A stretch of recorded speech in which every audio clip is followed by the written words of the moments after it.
Bismillahirrahmanirrahim. Kita mulai ya. Ya, emosi. Nah, ini kalau kita ditanya emosi, apa ya emosi? Ya, pasti orang banyak jawab marah gitu kan. Nah, emosi sebetulnya adalah kalau definisinya ya, ini bahasa Latin dari kata emovere keluar dan movere bergerak.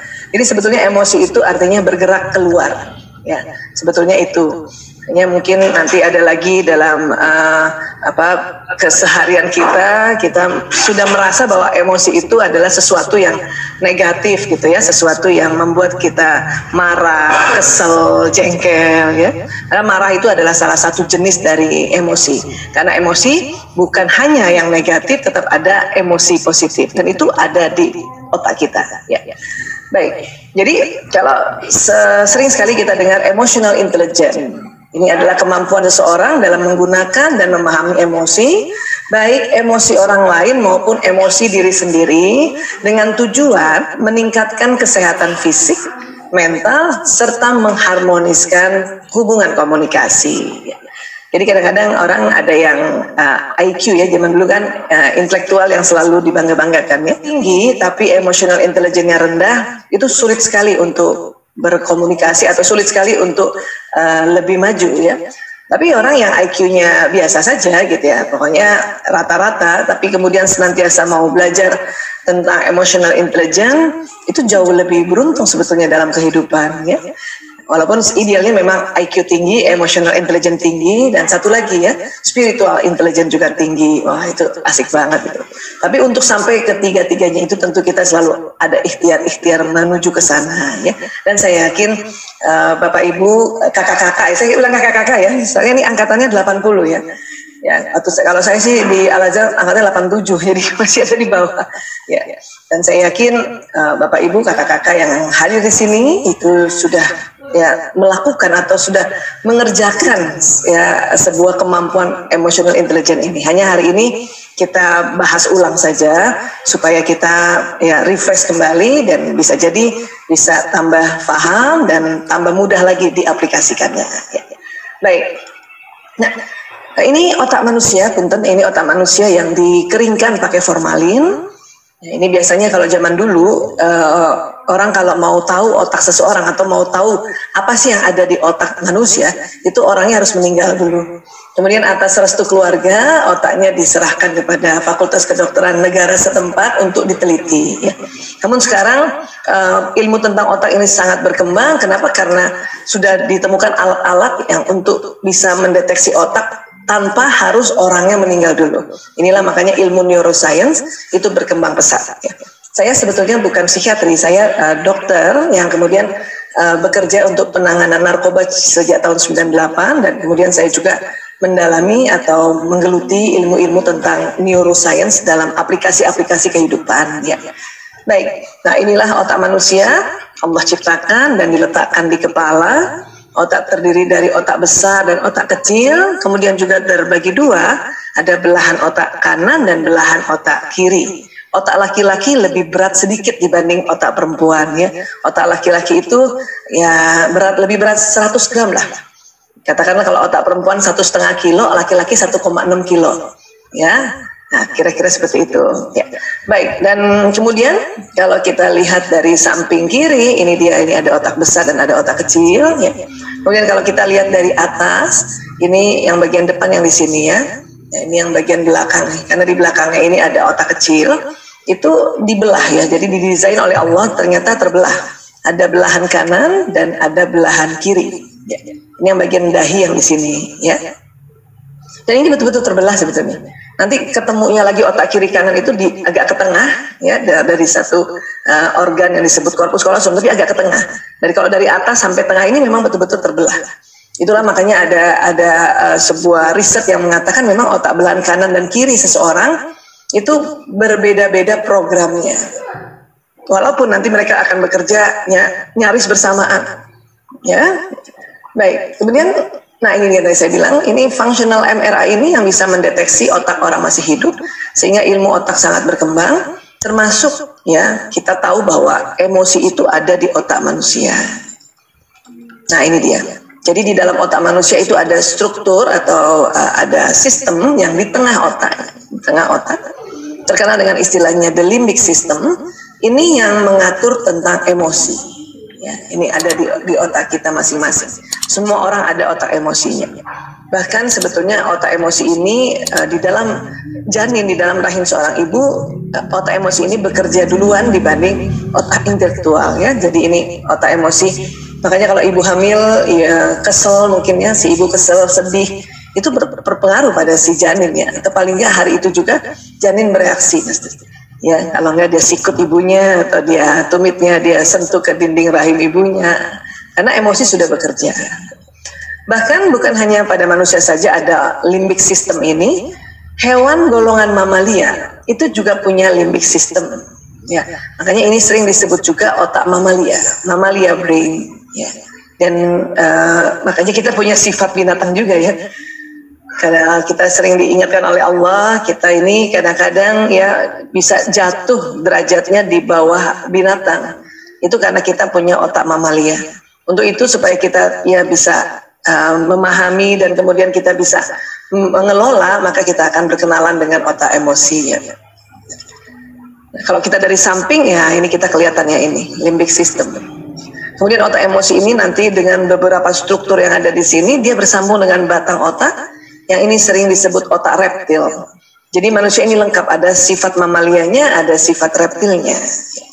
Dan kemudian ini ada lagi otak yang membungkus paling atas ini disebutnya neokorteks. Ya. Dan ada lagi yang paling depan sekali yang di belakang dahi, ini kita sebut prefrontal cortex. Ya. Nah disinilah ilmu pengetahuan, nasihat, kemudian ajaran-ajaran, apa yang kita baca. Ya, kalau kita baca Quran nanti dan baca artinya, nah maka informasi yang kita baca itu masuk di otak di depan sini. Ya, kita diajarkan oleh orang tua, diajarkan oleh bapak ibu guru, dinasehati oleh teman dan sebagainya. Pokoknya apapun yang bentuknya satu ajaran-ajaran, prinsip-prinsip, pengetahuan ada di depan sini, persis di belakang dahi, prefrontal. Masuk dari mana? Ya, masuk dari mata, telinga, ya, penghidu, ucapan, pengecapan dan sebagainya, indera-indera yang kita tangkap dan kemudian jalannya tapi ke batang otak dulu, baru ke otak mamalia, barulah masuk ke sini. Ya, di otak manusia. Ya. Para ilmuwan mengobservasi ya kerjanya otak reptil. Ternyata otak reptil ini salah satu hikmahnya ya dari jutaan hikmah adalah Allah menciptakan otak reptil pada manusia ini. Otak reptil bekerja pada saat atau melindungi manusia pada saat manusia dapat serangan dari luar ya. Misalnya ya yang ekstrim-ekstrim aja ya, lagi jalan-jalan keluar rumah tiba-tiba dicopet atau dikejar binatang buas, itu otak reptil yang nanti mengambil alih bagaimana perintah ke seluruh tubuh. Karena semua perintah dari otak itu nanti jalan ke sini. Ya, jalan ke sistem saraf yang ada di tulang belakang. Yang kita sering sebut sumsum tulang belakang. Nanti dari tulang belakang keluar sistem saraf ke seluruh tubuh. Jadi kalau kita dapat serangan, ya misalnya dicopet gitu ya, maka batang otak yang langsung ambil alih itu, kondisi saat itu, kondisi darurat saat itu. Apa reaksi dari batang otak kalau dia mengambil alih? Fight or flight, serang atau kabur. Atau kita dikejar binatang buas barangkali. Atau anjing lah kadang-kadang ya, karena kita kadang-kadang lagi jalan lihat anjing dan kita ketakutan, kita hush. Nah itu kerja batang otak sebetulnya ya, kerja dari otak reptil yaitu fight ya. Atau kadang-kadang kita lempar sesuatu gitu ya, kita ilmu yang ada di depan sini terblokir sementara saat itu ya, pada saat tidak darurat itu dicopet orang ya, mungkin kita kalau batang otak tidak bekerja, otak prefrontal yang bekerja itu pasti menganalisa kenapa ya dia nyopet, barangkali dia mulai kekurangan uang ya, apalagi masa pandemi ya. Itu adalah otak analisa, otak yang bekerja di neokorteks ini. Tapi dalam keadaan darurat saat itu ini semua terblokir sementara nih di neokorteks, ilmu-ilmu apalagi prefrontal. Itu betul-betul yang diberikan perintah adalah otak reptil untuk bekerja, dan dia posisinya duluan perintahnya ke sini. Kemudian apa lagi? Ada lagi otak limbic system. Limbic system ini lebih variasi, dia punya jenis respon. Ya kalau ini fight or flight. Pada saat pandemi seperti ini tanpa terasa kita ya 9 bulan ya, bahkan kemarin itu 1 tahunnya COVID-19 di Cina ya. itu tanpa terasa ya, hampir 1 tahun ini untuk di Indonesia batang otak kita ini tegang lebih sering. Harusnya batang otak ini tegang kalau keluar rumah ya, jaga-jaga diri kan. Ini dalam rumah tegang karena kita berhadapan dengan virus yang tidak terlihat. Kalau sebelumnya, kalau bukan ada wabah, kita kan keluar rumah baru kita ancang-ancang nih batang otak nih. Dia akan bekerja seketika pada saat kita ada serangan. Tapi sekarang di dalam rumah, limbic system dan batang otak atau otak reptil ini senantiasa bekerja. Ini yang membuat seseorang itu ya di dalam kondisi sekarang fight or flight-nya lebih sering jadinya. Ya, sadar atau tidak. Ibu-ibu muda yang dampingi anak-anaknya belajar online itu fight or flight tuh. Ya diserang aja anaknya, dibentak barangkali, atau flight, udah bodoh amat lah. Itu batang otak. Ini nanti yang membedakan antara manajemen emosi pada saat sebelum pandemi dan saat ini pandemi ini, karena ketegangan batang otak lebih intens ya, lebih sering sekali. Dan ilmu lupa nanti. Walaupun kita rajin ikut majelis taklim, ikut seminar, baca buku, baca Quran, ditaruh sini kan ilmunya. Tapi kalau ini tegang, wah ini lupa sementara, terblokir sementara. Ya, baik. Kemudian, nah ini dia batang otak. Ya, jadi batang otak luar biasa ya, cukup besar ya ukurannya sebetulnya. Dan dia berada di daerah tengkuk. Inilah salah satu kerjanya ya, itu banyak sekali tugasnya batang otak sebetulnya. Yaitu tadi respon fight or flight dalam keadaan kita terserang. Pandemi kondisinya kita dalam ya, batang otak yang sering tegang. Ya. Baik, kalau limbic system posisinya kayak gini, dia persis di tengah, dia bentuk sebuah struktur-struktur dan membentuk sistem. Ya, ini disebut sistem limbik atau mamalia brain. Ya. Jadi alhamdulillah ya otak kita lengkap ini. Ya, baik. Kemudian apa lagi? Nah, alat elektroensefalogram atau alat untuk mengukur gelombang otak ini, ya, ini menemukan bahwa setiap level emosi itu ada frekuensinya, sehingga emosi yang ada di limbic system itu kalau nanti dipetakan dia seperti ini, ya. Bentuknya jadi kayak tangga. Kenapa? Karena setiap jenis emosi diukur oleh EEG. Dia mempunyai frekuensi masing-masing dan pada saat dipetakan kayak gini. Dan kalau digabungkan dengan ilmu hawa nafs, ya, nah inilah di bawah ini nafsu lawama itu adalah apati, sedih dan takut. Apati paling bawah ini. Apati ini rasa putus asa, ya, merasa nggak berguna, ya. Nah, apati kalau nggak cepet-cepet kita angkat ke atas, hati-hati dia bisa jatuh ke depresi. Depresi ini adalah level emosi yang tidak lazim, dia sudah disorder masuk di situ. Yang lazim itu ya sini apati sampai ke atas. Ya. Kalau depresi apa ciri-cirinya? Selalu ada ide bunuh diri, karena merasa nggak berguna, lebih baik saya mati. Ya, selalu kepikiran kayak gitu, atau sudah mulai menyakiti diri, bentur-benturkan kepala ke tembok, ambil pisau, ya, kemudian sayat-sayat tangannya, ya, dan sebagainya. Itu sudah ya depresi namanya. Dan kalau sudah depresi ini menangani alamiah nggak bisa. Ini harus dibantu oleh tenaga profesional untuk diberikan ya obat-obatan sehingga bisa menaikkan levelnya ke atas. Ya, baik. Nah, 3 ini tadi nafsu lawama, kemudian 3 di tengah adalah nafsu amarah. Ya, tadi kita tahu bersama juga emosi memang tidak hanya yang negatif, ada juga yang positif. Nafs juga begitu. Ya. Ada yang negatif, ada yang positif. Makanya ini disebut nafsu mutmainnah. Dan semakin tinggi adalah frekuensi yang tinggi, ini yang disebut level enlightenment atau pencerahan. Ya. Ini luar biasa nih. Ya. Mulai dari semangat ini sudah nafsu mutmainnah, sudah emosi positif ini. Kita sudah ada courageous ini, ya, dan naik ke atas acceptance, ya, rasa menerima, ya, atau disinilah syukur kita. Kemudian di atasnya lagi peace, damai, ya. Kemudian itu tadi paling atas ada enlightenment. Ya. Ini sering disebut apabila seseorang mengerjakan satu aktivitas apa saja itu. Dia berada di zona ini, ya, ini disebutnya zona ikhlas. Ya. Kita dampingi anak belajar, ya, terutama ibu-ibu muda nih ya. Tapi sambil marah-marah, berarti mengerjakan itu ada di sini levelnya. Berarti pekerjaan mendampingi anak itu di luar zona ikhlas, ya. Atau masih ada mungkin para istri yang nyetrikakan bajunya suaminya sendiri gitu ya. Tapi waktu mengerjakannya kesel, dan kesel itu ada di sini. Berarti mengerjakan itu di luar zona ikhlas. Ya. Itu sebetulnya banyak ruginya kalau kita mengerjakan sesuatu lebih seringnya di luar zona ikhlas, itu banyak kerugiannya. Jadi gimana dong supaya kita juga berada di zona ikhlas? Kita angkat dulu kita punya level emosi. Dari marah ke semangat itu cuma 2 tingkat ini sebetulnya. Harusnya lebih cepat memanagenya untuk dia naik ke atas, ya. Dibanding kalau orang lagi sedih. Sedih ini kalau naik ke atas ini bisa 1, 2, 3, 4, 5. Dia 5 tangga.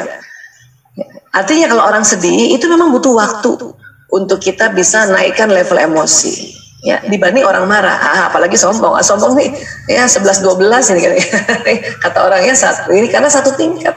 Tapi kadang-kadang kalau kita ngobrol, apalagi kalau sama teman-teman SMA, itu sering ada berada di sini levelnya dia.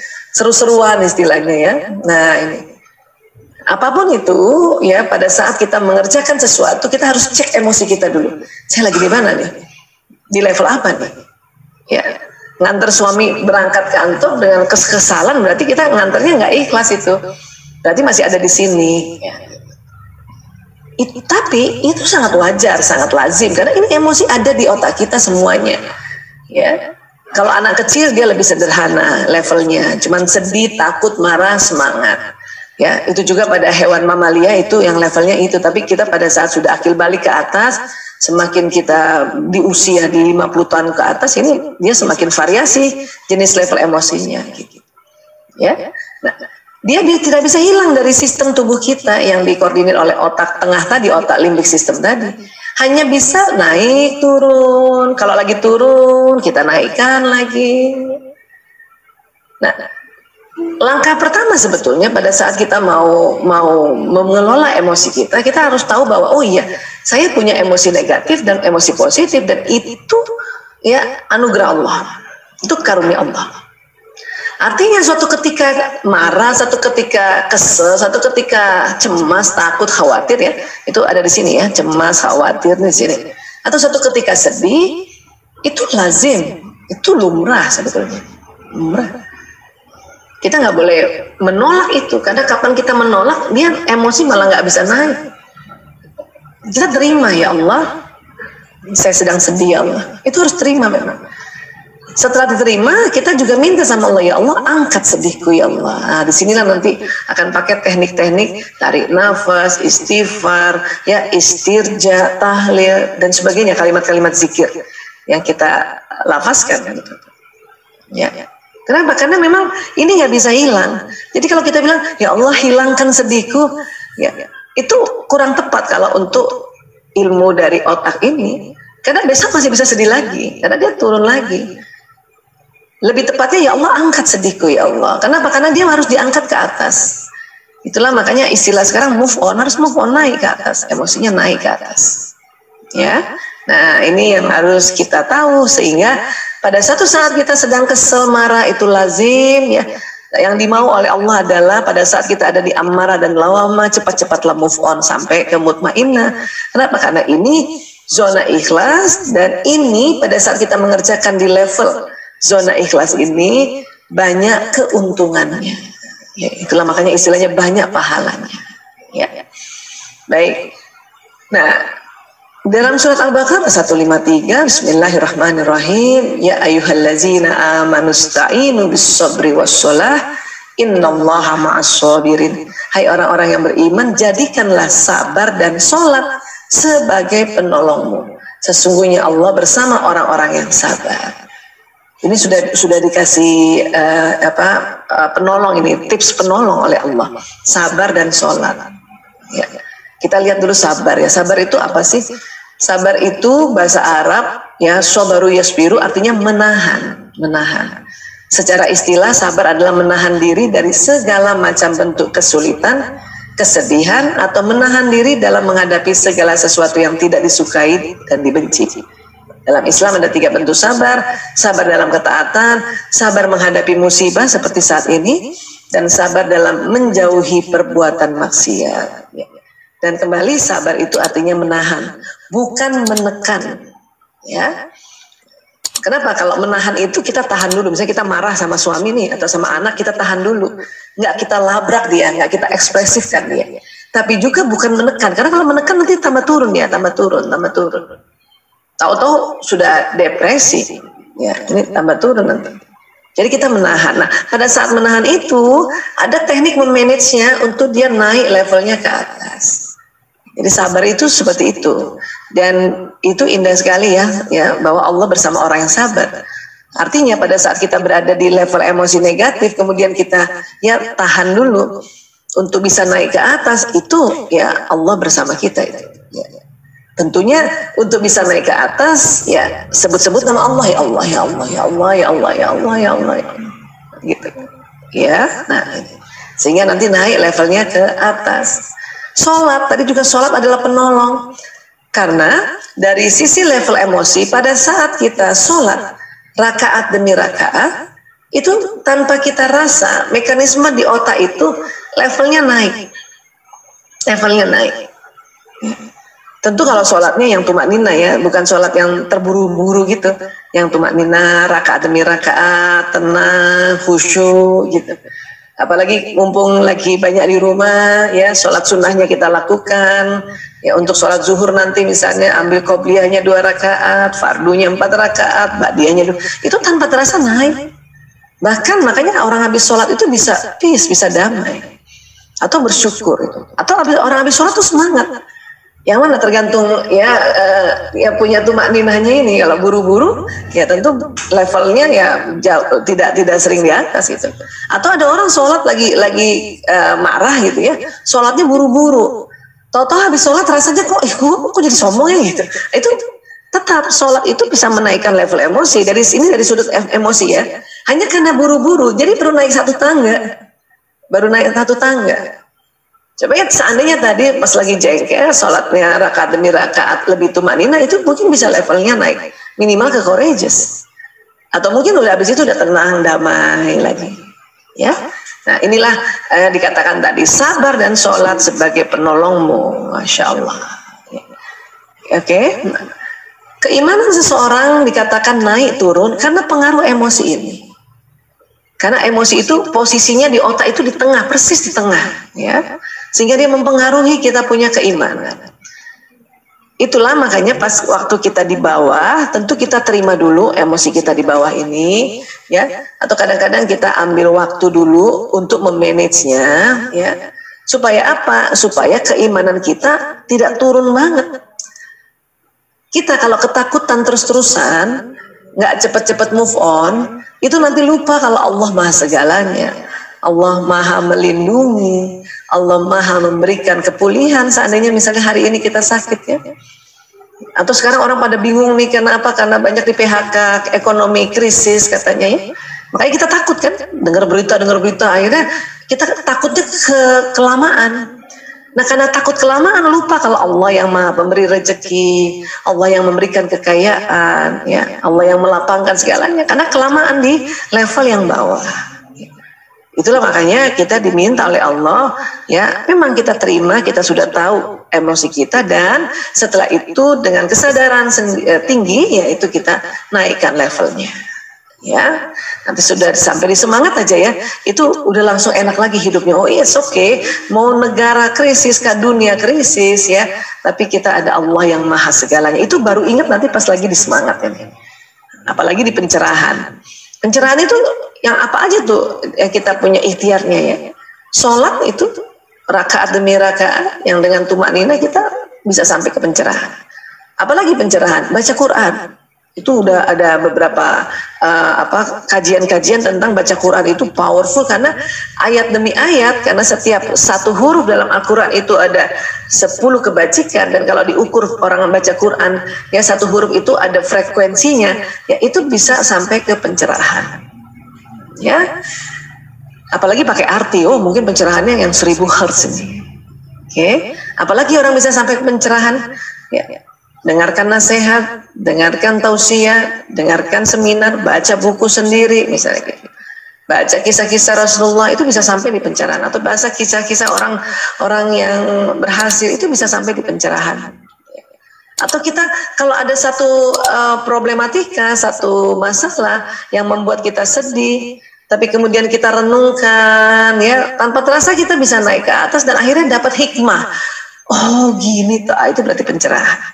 Ya, alhamdulillah, ya, pencerahan ini akan membawa ke banyak keberuntungan. Ya. Sekarang kata Nabi, orang yang kuat adalah orang yang dapat mengendalikan dirinya kala marah.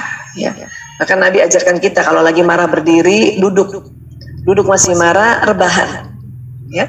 Karena ternyata ada kaitannya antara level emosi dengan posisi gravitasi bumi. Ya. Kemudian apalagi kendalikan emosi. Barang siapa menahan amarahnya padahal mampu meluapkannya, Allah akan memanggilnya di hadapan para makhluk pada hari kiamat untuk memberinya pilihan bidadari yang ia inginkan. Ada ibu-ibu baca hadis ini langsung nanya, ya gimana yang kita perempuan? Dikasih Bu, insya Allah. Ya, malah dinikahkan oleh Allah, ya. Beberapa kitab-kitab tentang alam akhirat itu ada satu memberitakan seperti itu. Ya. Baik, teknik untuk naik ke atas secara umum adalah ya bernafas dalam. Ya. Berkali-kali. Berapa kali ya kita bisa tarik nafas dalam pada saat kita sedang emosi yang ada di negatif? Tergantung problemnya, tergantung masalahnya, dan tergantung sama siapa kita keselnya gitu. Saya kalau kesel sama anak-anak 3 kali tarik nafas udah plong, sudah naik level emosinya. Tapi kalau sama suami mungkin bisa 9 kali tarik nafas baru bisa naik level emosinya. Ya. Jadi tarik nafas lah sebanyak-banyaknya. Ini cara yang sangat umum, siapapun bisa pakai ini. Ya. Namun buat kita keluarga muslim ini, ya kita diminta untuk baca ta'awuz. Rasulullah SAW bersabda, sungguh saya mengetahui satu kalimat jika dibaca oleh orang ini marahnya akan reda jika dia membaca a'udzubillahi minasyaitonirrajim. A'udzubillahi minasyaitonirrajim. Ya. Lebih afdal lagi 4 kali itu auzubillahi minasyaitonirrajim. Aku berlindung kepada Allah dari setan yang terkutuk. Ya. Jadi ta'awuz ini betul-betul kita minta perlindungan pada Allah. Karena kadang-kadang pada saat emosi kita lagi di bawah tuh, ya, sifat setan kita muncul. Ya kan? Karena kan setan ini kan terdiri dari manusia dan jin. Berarti ini lebih kalau di manusia yaitu tadi sifat negatif kita yang muncul. Belum dibisikin iblis ini belum. Ya, apalagi nanti ya kita dibisikkan oleh ya para iblis and the gang, ya sudah, makanya kita minta ta'awuz ini. Ya. Apalagi yang bisa menaikkan level emosi, istighfar. Astaghfirullahaladzim, astaghfirullahaladzim. Rasulullah SAW bersabda, siapa saja rutin membaca istighfar, maka Allah akan memberikan solusi atas setiap kesulitannya, penyelesaian bagi setiap permasalahannya, dan dia akan memberinya rezeki dari jalan yang tak terduga. Masya Allah, Masya Allah. Ya.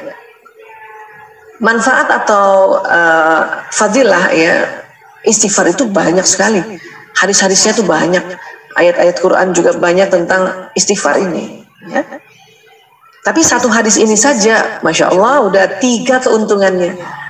Kalau kita menganggap kondisi sekarang ini sulit, maka kita diminta untuk rutin baca istighfar. Kenapa? Karena Allah akan memberikan solusi atas setiap kesulitan. Kalau kita anggap pandemi ini masalah, maka kita disuruh perbanyak atau rutin baca istighfar. Karena Allah ya memberikan penyelesaian bagi setiap permasalahan. Dan kalau kita anggap rezeki kita ini sedang terhambat, kita diminta istighfar. Rezeki ini bisa rezeki kesehatan. Kita apalagi usia udah 50 tahun ke atas, 55 tahun ke atas, ini kan ya kondisi pandemi resiko tinggi. Tapi kalau kita ketakutan nanti lupa kalau Allah Maha ya memberikan segalanya, melindungi segalanya. Itulah kita disuruh istighfar, astagfirullahaladzim. Supaya rezeki kesehatan itu ya Allah berikan dari jalan tak terduga. Atau sekarang banyak ibu-ibu bilang, Bu Aisyah nih ya anak-anak ini belajar online nggak efektif. Siapa bilang? Kondisi sekarang ini efektif daripada anak-anak ya nanti terjadi masalah gitu. Karena virus corona ini dia unik, dia punya sifat ini. Kadang nggak ada gejalanya, kadang nggak tahu, cuman 2 hari tiba-tiba depresi pernafasan, tiba-tiba meninggal. Ya, jadi ini kita belum tahu persis bagaimana ya sifat dari si corona ini. Itulah makanya kita disuruh istighfar, astagfirullahaladzim, astagfirullahaladzim. Ya, dan online ini efektif. Tapi itu anak lagi nonton online atau nonton lagi lihat gurunya ya belajar online tidur-tiduran. Ya udah ibu istighfar aja. Kenapa? Kan itu nanti ada rezeki dari jalan tak terduga. Ya, anak-anak itu ilmu itu dari jalan tak terduga, bukan hanya dari belajar online. Dia nonton film aja bisa dapat ilmu, dia bermain, apalagi anak laki. Anak laki-laki bermain itu belajar, ya. Makanya seorang ibu kalau lihat anaknya dan khawatir bahwa aduh anaknya nggak ngerti nanti nih, ya belajarnya santai-santai, udah istighfar aja, astagfirullahaladzim, astagfirullahaladzim. Karena nanti yang memberikan ilmu itu Allah. Allah Maha membuka, ya Fattah. Allah Maha memberikan ilmu, ya Alim. Bahkan ilmu nyata dan ilmu gaib, alimul gaib wa syahada. Allah yang mencerdaskan, ya Allah Ar-Rasyid, ya. Dan juga rezeki uang. Orang-orang bilang, pakar ekonomi bilang dunia ini resesi. Tapi kita sudah dikasih tahu kalau kita takut soal rezeki itu bahaya, nanti kita lupa Allah Maha segalanya. Makanya disuruh perbanyak aja istighfar, astagfirullahaladzim. Ya. Kenapa? Ini dijanjikan Allah memberikan rezeki dari jalan tak terduga. Alhamdulillah, tahu-tahu ada aja yang kirim makanan, kirim beras dan sebagainya. Ya Allah, ya Allah. Ya. Dan saya yakin ya Bapak Ibu, sahabat-sahabat yang ada di sini semua dan kita semua, untung sudah dari kecil belajar istighfar ya, dan menjadikan sebuah habit. Hari ini hanya kita tinggal kayak gitu ya, diulang-ulang aja nantinya, insya Allah. Ya. Baik, berikutnya, jadi pada saat kita tarik nafas, ta'awuz, istighfar berulang-ulang, itu bisa naik level emosinya ke atas. Tanpa kita sadari, kita sudah lakukan selama ini. Alhamdulillah. Ya. Nanti kalau kita udah di level atas, baru tuh ilmu yang di neokorteks ya terakses kembali. Tadi kita, kalau kita ada di bawah ini limbik sistem tegang, terblokir ilmu-ilmu yang ada di prefrontal cortex ini, terblokir. Orang rajin taklim, tapi lagi marah juga, lupa saat itu juga lupa. Kesel sama suami, udah tahu tuh suami jembatan surga itu udah ada ilmunya di sini. Tapi lupa loh kalau kita lagi tegang limbik sistem, berarti lagi turun ini kita punya nafs. Lupa. Nah, nanti pas udah tarik nafas, auzubillahi minasyaitonirrajim, astagfirullahaladzim, astagfirullahaladzim. Nah, itulah teknik-teknik yang Allah sudah kasih sehingga nanti otak reptil rileks, otak mamalia rileks, maka ilmu nanti ini terakses kembali. Baru ingat, oh iya, dan tenang lagi, alhamdulillah ya. Baik, apalagi yang bisa membuat level kita naik? Ini dia di Al-Baqarah 155 156 ya. Bismillahirrahmanirrahim. Dan sungguh kami akan menguji kalian dengan sedikit rasa takut dan rasa lapar, kekurangan harta, jiwa dan buah-buahan. Ini saya takjub banget nih, buah-buahan di highlight bener-bener ya. Karena kalau kondisi kayak gini nih buah-buahan penting ya. Dan berikan kabar gembira untuk orang-orang yang bersabar ya. Wa basyiris shabirin ya. Yang bagaimana itu dijelaskan di 156, yaitu orang-orang yang apabila ditimpa musibah mereka mengucapkan innalillahi wa inna ilaihi raji'un. Dengan istilahnya kalimat istirja. Kita selama ini sudah istirja, tapi biasanya untuk musibah-musibah besar. Padahal kalau kita lihat ya, kita kaji ulang nih 155 156 ini nyambung. Jadi bukan hanya ada gempa bumi kah, ada tsunami atau orang meninggal atau kebakaran kita ucapkan innalillahi wa inna ilaihi raji'un. Sedikit rasa takut saja, tadi emosi udah turun kan, takut, rasa lapar, bahkan lapar ya, atau kekurangan harta, kekurangan jiwa, nelongso jiwa kita, apalagi pandemi kayak gini ya, itu innalillahi wa inna ilaihi raji'un.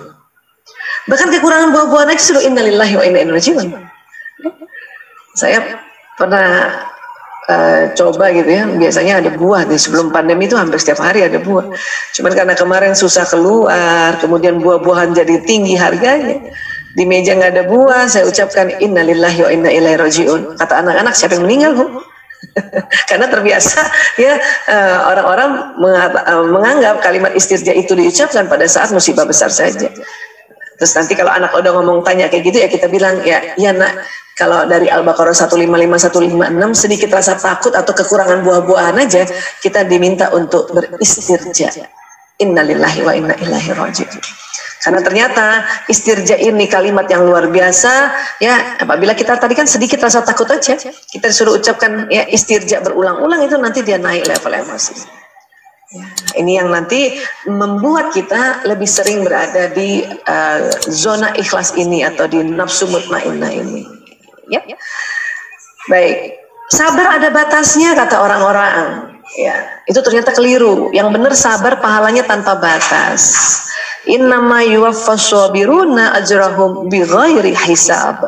Sesungguhnya hanya orang-orang yang bersabarlah yang dicukupkan pahala mereka tanpa batas. Nah biasalah, kita sering banget orang-orang bilang kalau kita sabar, kita nggak ekspresikan marah-marah, kita senyum-senyum aja, ya. Sudah disakiti suami atau anak-anak sudah bangkang misalnya, kita tetap sabar, senyum aja, karena sudah istighfar kan tadi. Terus ada orang bilang atau teman kita bilang, lu sabar banget sih lu jangan sabar-sabar amat, sabar tuh ada batasnya. Nah itulah, ya. Berarti teman kita itu belum baca surat Az-Zumar ayat 10. Yang betul adalah sabar pahalanya tanpa batas. Masya Allah. Dengan sabar arti yang tadi ya, menahan bukan menekan dan tidak mengekspresikan. Dia menahan, kemudian kita kelola, dia naik ke level atas. Nah itu baru yang betul sabarnya ya. Nah, emosi mempengaruhi feeling, thinking, acting. Mempengaruhi ini, karena emosi kan di tengah. Mempengaruhi kita punya pikiran, perasaan, dan akhirnya acting kita, perilaku kita ya. Perasaan yang mana sih perasaan? Ilmuwan bersepakat perasaan itu kerja kolbu. Salah satu kerja kolbu. Ya. Sekarang orang tanya kolbu yang mana kan gitu. Ya. Allah menyebut kata kolbu beserta turunan katanya dalam Quran itu ada 53 ayat. Kata kulub itu kolbu-kolbu yang banyak ya. Beserta turunan katanya 104 ayat. Ya. Berarti kan sangat penting ini kalau diulang-ulang. Kemudian Rasulullah juga sampaikan wa inna fil jasadi mudghah. Ketahuilah sungguh di dalam tubuh itu ada segumpal daging. Idza salahat salahal jasadu kulluhu. Ya, jika daging tersebut baik, baiklah seluruh tubuh. Wa idza fasadat jasadu kulluhu.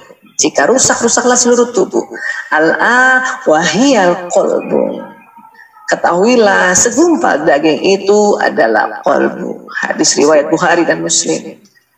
Cuman banyak orang langsung mengartikan ketahuilah segumpal daging itu adalah hati. Karena qalbu itu ternyata bukan hati. Ya bukan, artinya bukan hati.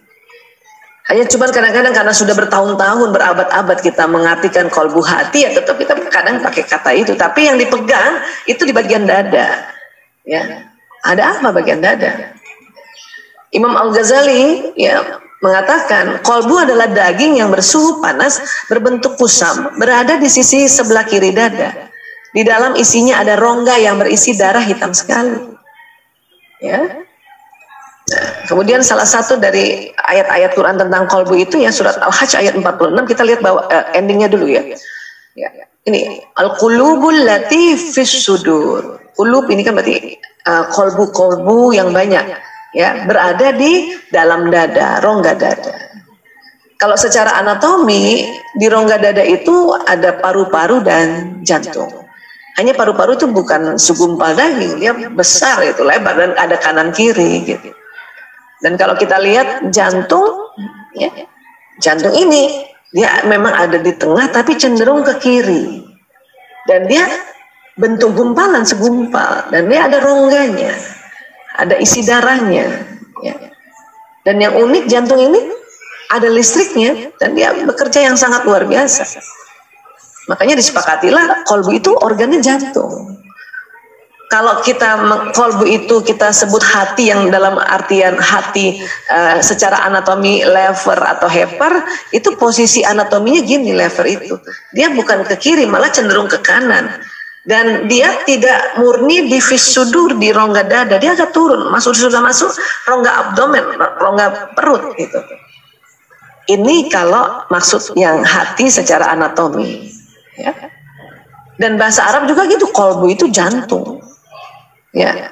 Kalau hati itu kibdun ya. Artinya apapun itulah selama ini istilah kolbu karena udah kebiasaan nih ngomong dalam hatiku, dalam hati gitu, tapi organnya jantung ya. Karena nggak enak juga kalau kita bilang dalam jantungku, itu juga udah nggak kebiasaan gitu.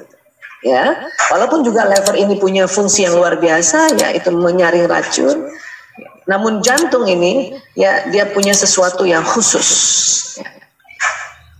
Jantung tercipta mendahului otak dan terus berdetak sampai akhir hayat. Di usia 21 hari itu jantung udah memompa darah ke seluruh tubuh. Sebelum ruh ditiupkan, jantung sudah bekerja. Ya. Saat dewasa, jantung dapat memompa lebih dari 70.000 liter darah setiap hari. Dan saat usia 70 tahun, jumlah total darah yang dipompa oleh jantung akan lebih dari 1 juta barel. Ya. Ini jantung waktu pembentukan di usia sebelum 21 hari ya. Nah ini dia nih. Mulainya dari sini nih. Ini kalau ini misalnya janin atau embrio ya, kita istilahnya embrio kalau sebelum 3 bulan. Ini bakal jantung, kardiogenik area, dan bakal otak yang ini. Ini lebih lebar jantung. Dan terus 20 hari, 21, 22 dan seterusnya, dan akhirnya seperti yang jantung kita sekarang ini, insya Allah. Jantung sebagai sebuah organ pemompa darah ke seluruh tubuh itu udah ya bertahun-tahun para ilmuwan menemukan fungsi jantung ini. Ini aja sudah hebat banget. Ya, udah hebat banget jantung memberikan darah ke seluruh tubuh, berarti memberikan nutrisi, memberikan oksigen, membawa semuanya. Kemudian ya ditemukan juga ada poros otak jantung. Jadi ada kaitannya jantung dengan otak ini. Tentunya dengan limbik sistem tadi itu khususnya ya.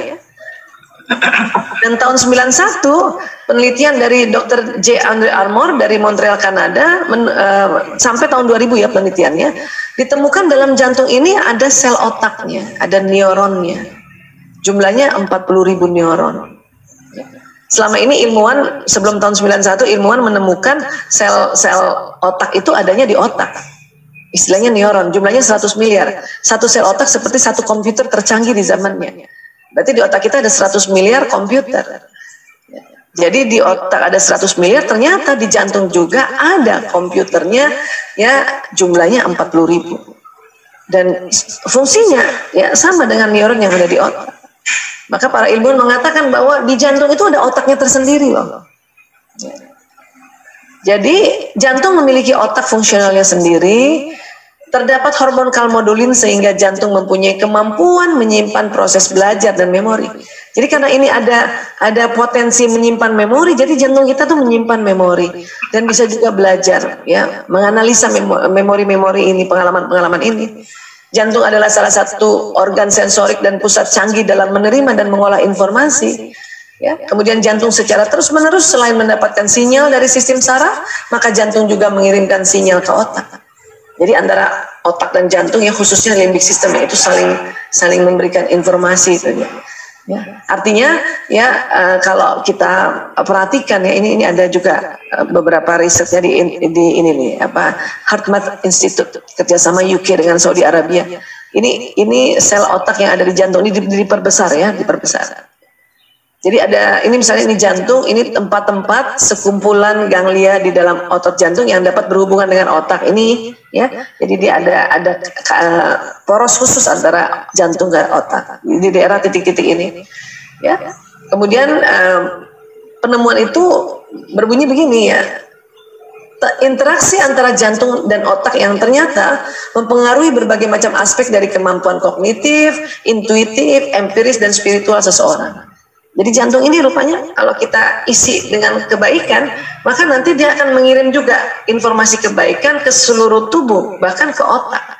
Dan mempengaruhi pada saat kita ada menghadapi satu masalah untuk mengambil keputusan, jantung itu kasih masukan, kasih arahan-arahan. Asal jantungnya kita isi yang kebaikan ya.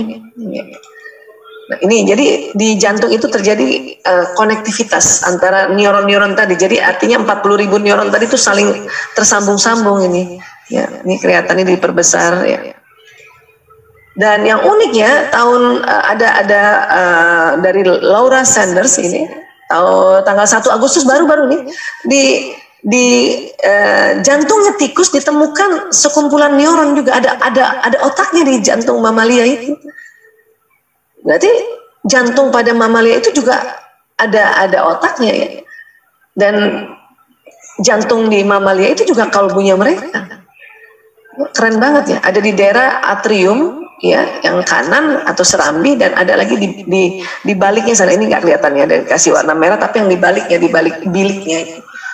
Ya. Di mamalia juga ada neuronnya ya. Keren. Masya Allah. Ya. Sistem saraf pada jantung atau otaknya jantung memungkinkan jantung untuk belajar, mengingat, dan mempengaruhi bagian korteks pada otak untuk membuat keputusan fungsional independen. Kalau jantung kita ganti kolbu ya, sistem saraf pada kolbu, otaknya kolbu, memungkinkan kolbu untuk belajar, mengingat, dan mempengaruhi bagian korteks pada otak untuk membuat keputusan fungsional independen. Masya Allah. Ya, jadi jantung ini kalau orang transplantasi jantung, kita ambil jantung donor, maka ya memorinya donor itu masuk ke kita juga. Ya, perilaku-perilaku mereka yang sudah sering dia lakukan kan tersimpan di kolbunya, di jantungnya itu ya masuk dan mempengaruhi kita ya, habit-habit kita yang baru kan. Ya. Dan itu tadi ya, jadi dikatakan maka apakah mereka tidak berjalan di muka bumi lalu mereka mempunyai kolbu yang dengan itu mereka dapat memahami. Jadi al-qulubun yaqiluna. Jadi kolbu punya akal. Kolbu bisa memahami. Ya.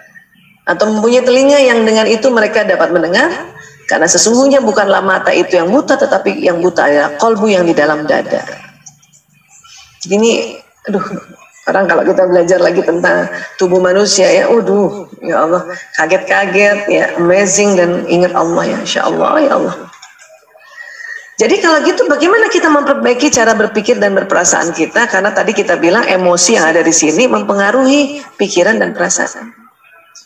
Ternyata dengan melafazkan hal-hal yang baik, mendengarkan hal-hal yang baik, melihat hal yang baik, melakukan hal yang baik, itu nanti memperbaiki cara berpikir dan cara berperasaan kita yang di kolbu ini.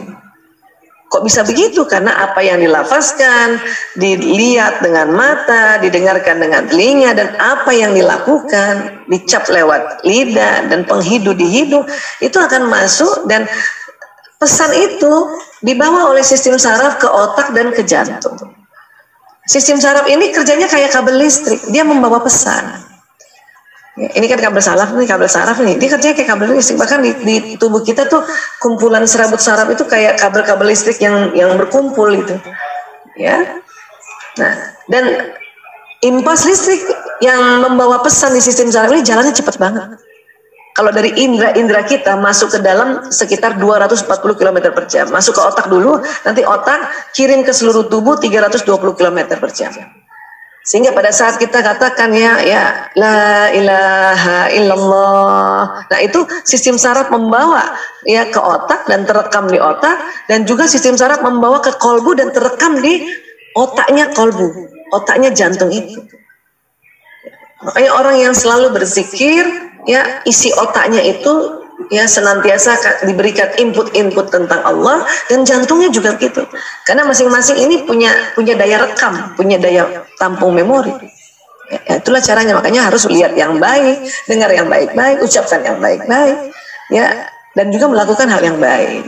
Ya.